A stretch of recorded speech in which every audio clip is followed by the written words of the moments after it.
Hello दोस्तों, आज की इस वीडियो के अंदर हम जानेंगे इक्वेशन ऑफ मोशन के बारे में, यानी गति के समीकरण क्या होते हैं। अगर आप क्लास 9th 10th 11th या 12th के अंदर हैं, तब ये आपके जो इक्वेशन ऑफ मोशन है ये आपके लिए बहुत ही ज्यादा इंपॉर्टेंट है। ये आपके भौतिक विज्ञान यानी फिजिक्स के अंदर पूछे जाते हैं। आइए जानते हैं कि ये इक्वेशन ऑफ मोशन यानी गति के समीकरण होते कितने टाइप के हैं। तो ये तीन टाइप के होते हैं। पहला v बराबर यू प्लस का एटी, दूसरा वी स्क्वायर बराबर यू स्क्वायर प्लस का 2a s होता है, और जो तीसरा आपका लास्ट बचा वो आपका s बराबर UT plus half eighty square होता है। आइए जानते हैं सबसे पहले इक्वेशन ऑफ मोशन यानी गति के समीकरण के बारे में। तो पहला गति का समीकरण कुछ इस तरह से है। पहला जो आपका गति का समीकरण है वो आपका है v बराबर यू प्लस का एटी।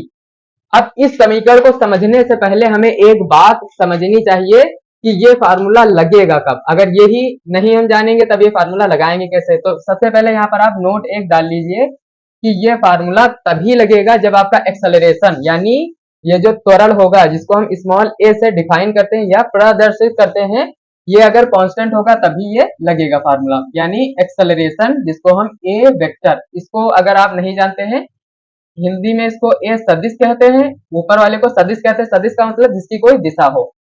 ए का मतलब क्या है यहाँ पर एक्सेलरेशन, और इसको हिंदी में कहते हैं त्वरण। क्या कहते हैं? त्वरण। तो ये जरूर आपको ये पता होना ही चाहिए, वरना आपका क्वेश्चन नहीं लगेगा। अगर अगर आपको पता ही नहीं है कि त्वरण क्या है, तब आप इस फार्मूले की तरफ मत जाइए। मेरी यही सलाह है आपसे। ए बराबर क्या है? त्वरण। यानी ये क्या होना चाहिए? कांस्टेंट, यानी किसी के बराबर, डी के बराबर हो जाए, सी के बराबर हो जाए, डी के बराबर हो जाए, कुछ भी नंबर हो जाए तभी ये फार्मूला मतलब v बराबर यू प्लस का एटी लगेगा, वरना नहीं लगेगा। के का मतलब क्या है? अचर, यानी अचर होना चाहिए, चर नहीं होना चाहिए, वेरिएबल नहीं होना चाहिए, अचर होना चाहिए। फार्मूला ये तीनों तभी ही लगेंगे इक्वेशन ऑफ मोशन के। अब आइए जानते हैं इसके अंदर हर एक पैरामीटर को हम जानेंगे, उसके मात्रक जानेंगे, इसको कहते क्या है, इसका नाम क्या होता है, हर एक मात्रक के बारे में हम जानेंगे। ये आपका v दिया, u दिया, a दिया गया है, t दिया गया है। तो v को क्या कहते हैं, u के क्या कहते हैं। सबसे पहले हम बात करेंगे u को।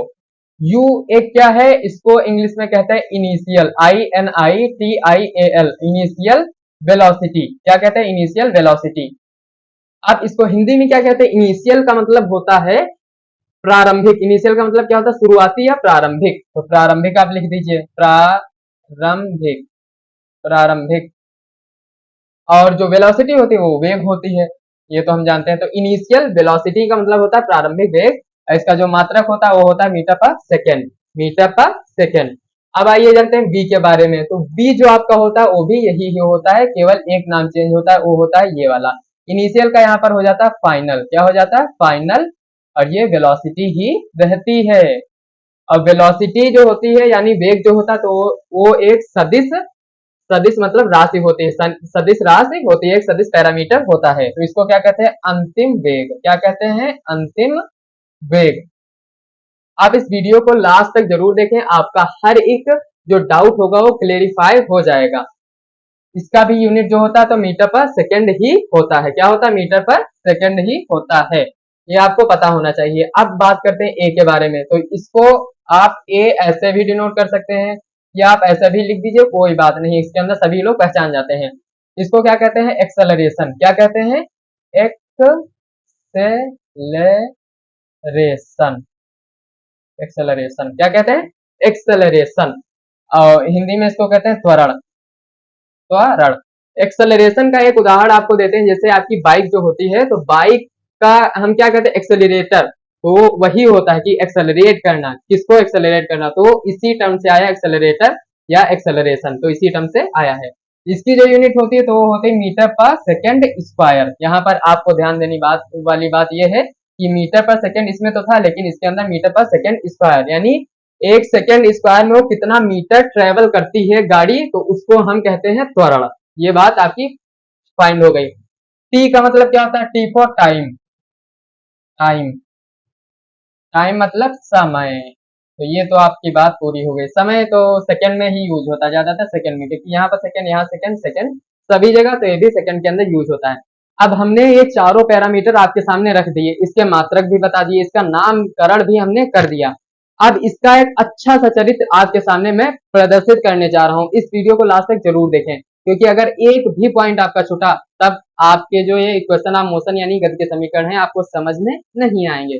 अब आइए जानते हैं कि u, v, a और t को एक अच्छे से ग्राफ के अंदर कैसे हम प्रदर्शित कर सकते हैं। तो ये आपका मान लीजिए कि ये आपकी एक गाड़ी थी, ये आपकी एक गाड़ी थी, इस तरह से आपकी एक गाड़ी थी, क्या थी, a थी। a मतलब ए एक स्थान पे थी, ए उस प्लेस का नाम था, मान लीजिए कहीं पर एक स्थान था, एक विद्यालय था, वहां से चली, अब वो दूसरे विद्यालय बी पर पहुंच गई, क्या कहां पर पहुंच गई, बी पर, वही गाड़ी बी पर पहुंच गई। बी क्या है, विद्यालय यानी कोई स्कूल का नाम होगा बी, वहां पर पहुंच गई। गाड़ी सेम है, विद्यालय अलग अलग हो गया, मतलब ए से चली और बी स्थान पर पहुंच गई, वो बी प्लेस पर पहुंच गई।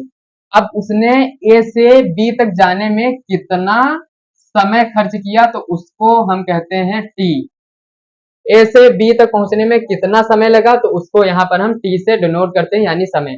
अब जब वो ए से चली तब उसकी कुछ ना कुछ वेग होगा, उसका कुछ ना कुछ वेलोसिटी होगा ही होगा, यानी वेग होगा, उसको हम प्रदर्शित करते हैं यू वेक्टर से, यानी यू से। आप स्मॉल यू मतलब वेक्टर लगाइए चाहे ना लगाइए, सदिश लगाइए चाहे ना लगाइए, कोई बात नहीं, लगा दीजिए, अच्छी बात है। उसको हम यू से डिनोट करते हैं, यानी प्रदर्शित करते हैं। और लास्ट वाली जब हम बी पर पहुंचे, बी विद्यालय पर पहुंचे, तब उसको हम बी से प्रदर्शित करते हैं। तो ये आपकी u वेलोसिटी हो गई और v वेलोसिटी आपकी हो गई। अब जब उसने u से चला, मतलब a एक स्थान से a से चला, तब उसका एक्सेलरेशन क्या था, यानी उसका त्वरण क्या था, तभी तो आगे बढ़ेगी। तब उस त्वरण को हम a से डिनोट करते हैं, यानी एक्सेलरेशन यानी त्वरण को a से डिनोट करते हैं। ये तो आपका हो गया एक अच्छा सा ग्राफिकल चित्र, मतलब ये आपका एक अच्छा सा ग्राफिकल चित्र हो गया समझने के लिए। अब आइए जानते हैं हम दूसरे फार्मूले की तरफ, यानी बी स्क्वायर बराबर यू स्क्वायर प्लस का 2a s के बारे में, कि इसके अंदर भी पैरामीटर क्या क्या होते हैं और इसको हम किस तरह से याद कर सकते हैं। जानते हैं दूसरे फार्मूले की तरफ। तो दूसरा फार्मूला जो आपका है वो ये है बी स्क्वायर बराबर यू स्क्वायर प्लस का 2as। अब इसके अंदर भी वही रूल लगेगा, हमेशा याद रखना कि एक्सेलरेशन यानी त्वरण जो होगा कांस्टेंट होना चाहिए, तभी ये फार्मूले लगेंगे, वरना नहीं लगेंगे। अब देखिए यहाँ पर v तो हम जान चुके हैं कि वो फाइनल वेलोसिटी यानी अंतिम वेग है, हमने पहले बता चुके हैं। u क्या है, इनिशियल वेलोसिटी यानी प्रारंभिक वेग है, मात्रक क्या होगा दोनों का, मीटर पर सेकेंड, मीटर पर सेकेंड ही होगा। 2 क्या है, एक कांस्टेंट है यानी कोई अचर है। a क्या है यहाँ पर, एक्सेलरेशन यानी त्वरण, हम बता चुके हैं, इसका मात्रक क्या है, मीटर पर सेकेंड स्क्वायर, बचा s। अब s को क्या कहते हैं, ये बहुत ही ज्यादा जानना जरूरी है आपके लिए, तो आइए जानते हैं। s को होता है डिस्प्लेसमेंट, क्या होता है, डिस्प्लेसमेंट, डिस्प्लेसमेंट होता है। अब इसको कहते हैं क्या, विस्थापन, विस्थापन। इसको एक चित्र के थ्रू, मतलब कि एक ग्राफ के थ्रू हम किस तरह से बना सकते हैं वो आप देख लीजिए। यहाँ पर कोई एक स्थान था, मतलब ये एक गाड़ी थी और ये एक स्थान से एक चली, एक किसी जगह का नाम है, प्लेस का नाम है कैपिटल डी एक प्लेस का नाम था, वहां से चली u स्पीड से, मतलब u वेलोसिटी से चली, u वेलोसिटी से चली, और ये जा करके पहुंची यहाँ पर, ये जो गाड़ी थी तो ये जा करके पहुंची यहाँ पर के स्थान पर, मतलब डी से चली और के स्थान पर किसी जगह पर पहुंची। उसकी अंतिम जो वेलोसिटी थी तो वो क्या थी, v थी, क्योंकि हम बता चुके अंतिम वेलोसिटी। इसका एक्सेलरेशन शुरू में क्या था, a था, a एक्सेलरेशन था, a एक्सेलरेशन यानी त्वरण था, यहाँ पर मैं त्वरण भी लिखे दे रहा हूँ। अब उसने d से k तक की दूरी को तय करने में, मतलब कि d से k तक जाने में उसने कितनी दूरी तय की, d से k तक जाने में, तो उसे हम क्या कहते हैं, s कहते हैं, यानी डिस्प्लेसमेंट। अब ये दूरी के बराबर डिस्प्लेसमेंट हो भी सकता है, यानी विस्थापन हो भी सकता है और नहीं भी हो सकता। जैसे एक एग्जांपल के थ्रू आप इसको समझ सकते हैं, जैसे एक बॉल यहाँ पर थी, वो यहाँ से चली, ए बॉल थी और वो यहाँ से चली और यहाँ तक पहुंची, बी स्थान तक पहुंची, तो उसने कितनी दूरी तय की, तो उसको हम कहते हैं एस कहते हैं, ठीक। तो ये डिस्प्लेसमेंट आपका होगा। लेकिन एक दूसरा भी केस आपके सामने ये है कि एक ए बॉल है और वो यहाँ तक चली, मतलब यहाँ तक इस स्थान तक गई बी तक, और फिर वो वापस यहाँ तक आ गई, मतलब यहाँ तक गई और फिर यहाँ तक आ चुकी है, यहाँ तक फिर से वापस आ गई, तो ये सी स्थान है।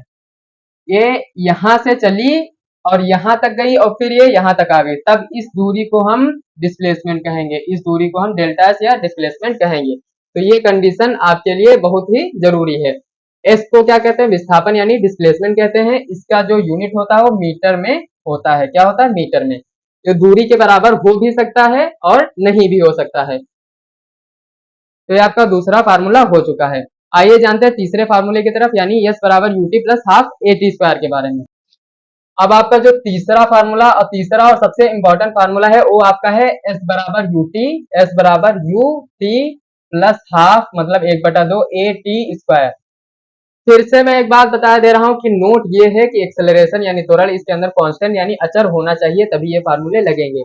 इसको हम बता चुके हैं कि डिस्प्लेसमेंट यानी विस्थापन कहते हैं। यू फॉर इनिशियल वेलोसिटी यानी प्रारंभिक वेग, टी फॉर टाइम एक स्थान से दूसरे स्थान तक जाने में उसको कितना समय लगा तो उसको हम टी से डिनोट करते हैं। एक स्थान से दूसरे स्थान तक जाने में कितनी दूरी उसने तय की तब उसको हम एस से डिनोट करते हैं, यानी एस से प्रदर्शित करते हैं, जिसको हम डिस्प्लेसमेंट या विस्थापन कहते हैं। ए का मतलब क्या होता है, एक्सेलरेशन, यानी एक्सेलरेशन का मतलब क्या होता है, त्वरण होता है।